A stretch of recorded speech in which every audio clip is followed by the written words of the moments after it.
Hello, this is Gary from VR Roundtable again, here with another deep dive into a subject, and in this one I wanted to talk about why VR is perceived of as a gimmick to some people. Just reading on some of the gaming forums lately, there's often a perception that there's sort of people actually saying outright that VR is nothing more than a gimmick and that it will never change and it will just evaporate away and the enjoyment for it won't last. As a VR enthusiast, I love virtual reality and augmented reality, but there is this perception out there. And in this video, I just wanted to talk about why that would be. And it's an understandable point of view to take, really, in my opinion, because VR is often compared to the Wii, which was a success for a short period of time, but the novelty quickly wore off. But it's also compared to things like the 3D TVs and the Kinect for Xbox. These are all examples of devices that were once thought of as being the next big thing, but the novelty quickly wore off. And people, it's true, we've been burned in the past, so it's easy to take the point of view that VR is just another technological gimmick that will be here for a while and then it'll just go away again. And VR is in a difficult position because it's tried to break through once before.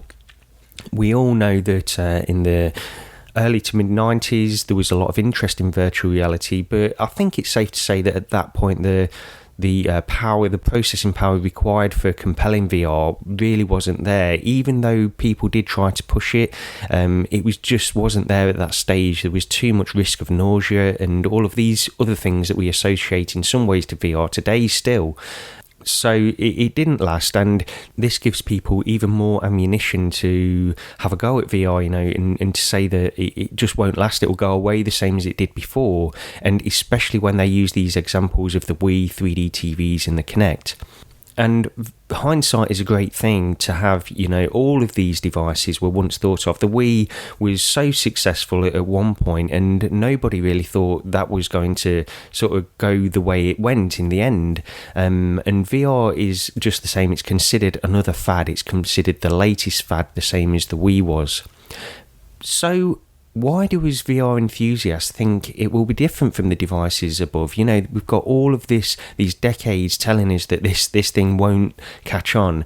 And I'll go through, I'll start by comparing it to each of the previous devices that I've mentioned, the Wii, 3D TVs and the Kinect. And I'll just go through some of my reasons why I think it's a little bit different from these and why I think we shouldn't necessarily use these as examples to compare against VR at the moment. So let's start with the Nintendo Wii. And the thing about the Wii was it was purely a gaming device and it didn't really have too much potential to expand beyond that for the most part. It had motion controllers and it got people up to do their gaming, and it had this added on gimmick with the fact that it was sort of portrayed as being able to make people fit. You had the balance board for the Wii, which was intended to work with Wii Fit, so it could had this extra thing that appealed to a much broader range of people that weren't necessarily gamers. So this was why the Wii was a success for a short period. And virtual reality, it's not just a gaming platform, it's a platform that can be used for so many different kinds of applications that we're only just beginning to explore at this stage. The Wii didn't have that potential. It was attached, it was a gaming device, and the motion controllers were always intended to just work with that device. The other thing with the Wii is the motion controllers only gave an approximation of movement rather than a one-to-one representation of movement. And that's okay for a gaming device if the games were used to sort of take advantage of that kind of movement. The problem came when people sort of cottoned on to the fact that this was the case. They weren't given a true representation of their movement, and it quickly became apparent that they were nothing more than an illusion, and you could do some of the movements that were intended for example, like a golf club swing with the Wii. You could do that with nothing more than a flick of the wrist. So it sort of diminished the experience a little bit by it being that way. The technology really wasn't designed for one-to-one movement. And another thing is the fact that the full potential of the Wii as a device was explored within the first few titles released. You had Wii Sports and then Wii Sports Resort and some of these other early titles that pretty much shown everything that you could do with the device. As I say, with it being attached to a gaming device, there was a limited number of things that you could do. And I really think that there wasn't too much space for the Wii to expand beyond that. And when you're showing off all of these things within the first few games and there's nothing else new coming out after a few months that shows different ways this technology can be used, it really sort of dampened the experience for a lot of people. And comparing VR to that, you could argue in some ways that virtual reality is just, at this stage, it's just wave shooters and experiences that are just repetitive. But again, I'll go back to the fact that it's not just about gaming, and even within gaming as a broad range, because you've got that one-to-one movement, there are things that can be explored within virtual reality that are simply not possible in other methods. And we've not even thought of all the ways that this can be used yet. There are new ideas and new innovations within virtual reality being explored daily. So we're always seeing new ways in which virtual reality can be applied. That wasn't the case for the Wii, and that's why I think the Wii really isn't a good example to compare against VR overall.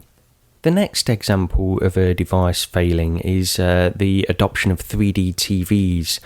And this is a little bit different because 3D wasn't anything new at that time. 3D movies had been around for decades and didn't bring anything that people hadn't really seen before. It was a little bit of a novelty to have it in your own home and to have it at that quality of experience, because originally we had these 3D glasses with the red lens and the green lens or the blue lens, and it wasn't an enjoyable experience. So the technology did advance and it did grow and make for a more compelling experience, but it wasn't really enough. And the difference with 3D TVs is really watching a movie is a passive experience. It's enjoyed by all the family just gathering round and just lounging on a sofa. And wearing glasses and having to sit in a certain position to watch a movie is sort of battling against decades of people just lounging on the sofa, sitting on the floor, sitting where they want in the room that wouldn't necessarily give them the best view of a 3D TV. So it was battling against all these things. And it was, a lot of people enjoyed their experience with 3D TV, but it wasn't really that much of a leap in experience from just sitting and watching TV in general. The thing with VR is the leap in experience is quite large compared to just traditional monitor gaming. So you're getting a much higher level of experience for the amount of effort that you have to put in to enjoy that experience. And also gaming in itself, it's not a passive experience overall. You have to turn on the console, pick up the controller and sit there. You know, I'm not going to argue the fact that VR is a next step beyond that, where you have to put on this headset as well, but it's probably not quite so much of a leap in terms of effort expended in setting it up to experience ratio. So I think that's something that VR has going for it as well. And that's sort of why I think it may have the potential to change some people's gaming habits. There's always going to be a portion of people who don't want to put on a headset, and I'll get to that a little bit later, because at this stage, I've said it before, VR isn't going to be for every person, every type of gamer, and I'm focusing a little bit back on gaming here because I think this applies most at this stage of virtual reality, since that is where the main focus is. Let's move on to the Microsoft Kinect now, which was a device which allowed you to stand in front of it and it would track your movement. You didn't have any controllers. It would throw out these laser pointers and then it would track your movement and display it on the screen. And, you know, the Kinect was a device that could have had more applications than gaming. The problem was it was tied to the Xbox and the Xbox alone, and so this limited its adoption and just its potential, in my opinion. And people have used the Kinect for other applications as well, which weren't gaming. They've used it for a wide variety of things, but overall, because it was really seen as a gaming device and was only attached to the Xbox, it had this limitation which I think did it more harm than good. Also, because of this limitation, the support wasn't there. Very few games were released for the Kinect on the Xbox, and those that were there really didn't have the level of depth that people wanted. Now, I'm getting very close actually to sort of saying things that could easily be applied to VR. VR has a content problem at the moment in terms of gaming, but it also has the potential to go far beyond that. It's not just attached to the PS4, you've got PlayStation VR, which is one thing, but you've also got PC-based virtual reality, which is being used not just for gaming, but for many, many other applications, art, design, and all of these kinds of things. So with it not being tied to just one platform or to just one type of console, for example, or just to a PC, VR has the potential to expand far beyond just the limitations that these things will set it in. And maybe if the Kinect had more applications, PC-based applications, it would have been a little bit more of a success. But the other thing I want to mention about the Kinect is really the technology wasn't up to the expectation. It was a little bit finicky when you wanted to really get into sort of fine movements. It couldn't really track that well in terms of what you were doing in some cases. So this, again, like the Wii, this dampened the experience for some people. If the technology was slightly better at that stage, I think the adoption would have been higher, and maybe we would have seen some more interesting content come out for it. But it would have still had the overall problem of being tied to a single platform, and there wasn't a big market out there for this kind of technology. So just comparing it to those three past examples of fads and gimmicks, which people often refer to when talking about virtual reality, you can see where they come up with that opinion, because there are some crossover here. And I'm not saying that virtual reality will definitely succeed in the long term. I just think that for the reasons I've given, it has a far better chance than each of these things individually. But nobody really knows the way it's going to go. Nobody knows how much support virtual reality will have in the long term, what kind of applications people will find to position it in and to apply to it. But the other thing is that if VR is nothing more than a gimmick, then it's rapidly becoming one of the most invested in gimmicks we've ever seen. You've got Facebook investing at least $3 billion into VR. I mean, it's probably a lot more than that when you consider everything that's gone into it. But then you've also got Google investing in Magic Leap, and also with their own Daydream headsets, which is an attachment for mobile phones which are Daydream compatible. You've got Samsung, who have their Gear VR, but they're also going into their own standalone HMD as well. Valve, who pioneered the technology behind the HTC Vive, and then HTC themselves, who were previously a mobile phone company, but they seem to be transitioning into pretty much a full-time virtual reality company at this stage. Then you've got LG, who still do a wide variety of electronics, but they're jumping in with VR as well, with HMD that will probably be released at some point in 2018. Acer, Lenovo, you've got a lot of third parties that are working with Microsoft to develop HMDs, to work with Windows holographic or Windows mixed reality, I should say, at this point. Then you've got the graphics cards company, the GPU companies, NVIDIA and AMD, who are really investing a lot of effort into VR, because VR requires so much graphics performance that they see it as a way to sell better graphics cards in the long term. So they really want VR to succeed, because it's going to mean more sales of better graphics cards for them. You've got all these companies investing in VR, and I've only gone through a few of them. There are so many more big companies that are investing in VR at the moment, and they're investing not just in the short term but in the long term. Facebook have lost money so far in terms of Oculus, but they have big plans for VR going forward, as do Valve and HTC. Google obviously investing money in Magic Leap, which we've still not even really seen a product yet. So I think in the long term, VR has a much better chance than anything that's come before.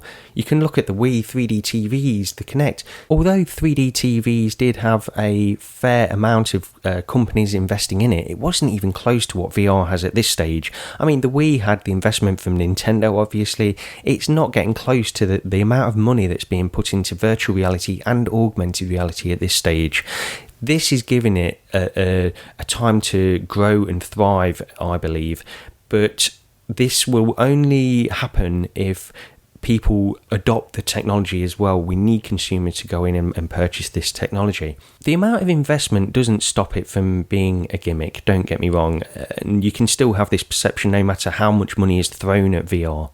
As I say, 3D TVs did have a large number of companies that were investing in it at one time, although still it wasn't close to the extent of the amount invested in VR and AR.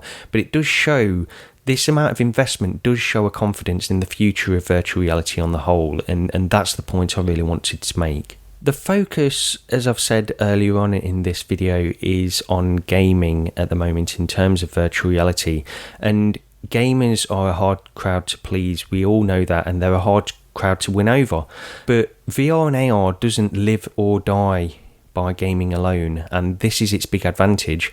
Gaming can be something that can show off a technology and can create some kind of adoption for it, and I hope that this area of virtual reality expands far beyond what we're seeing now in terms of gaming.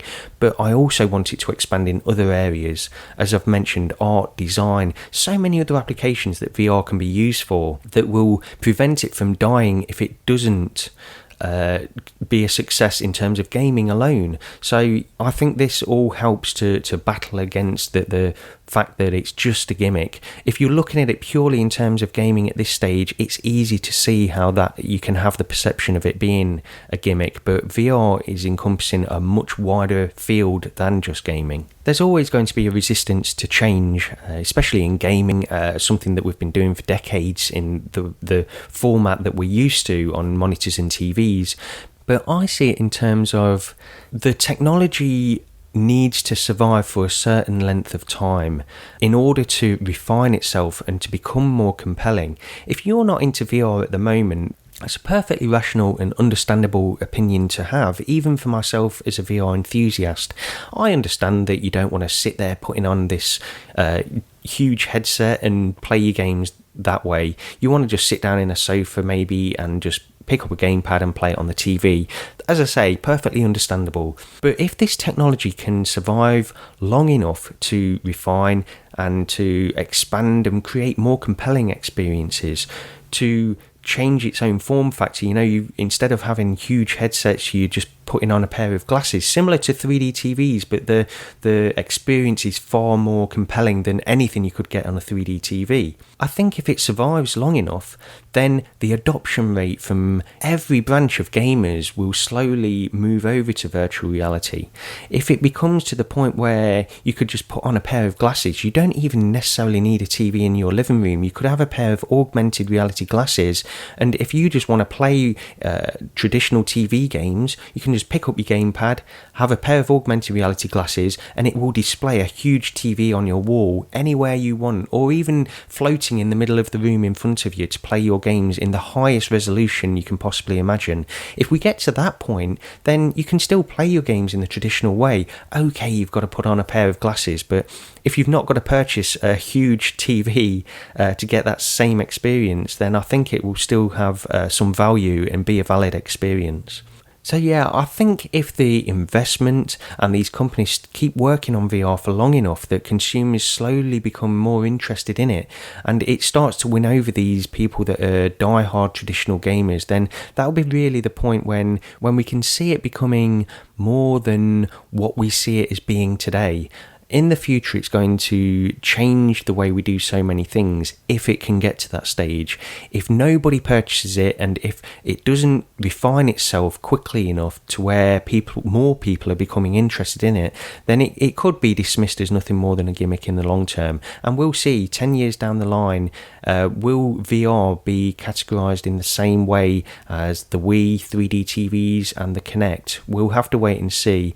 I personally doubt that, but it's not unthinkable, and it's a very rough time at the moment, so we'll see what happens. Anyway, that's just a few thoughts from me, and if you've got any thoughts on this topic, then please leave a comment below.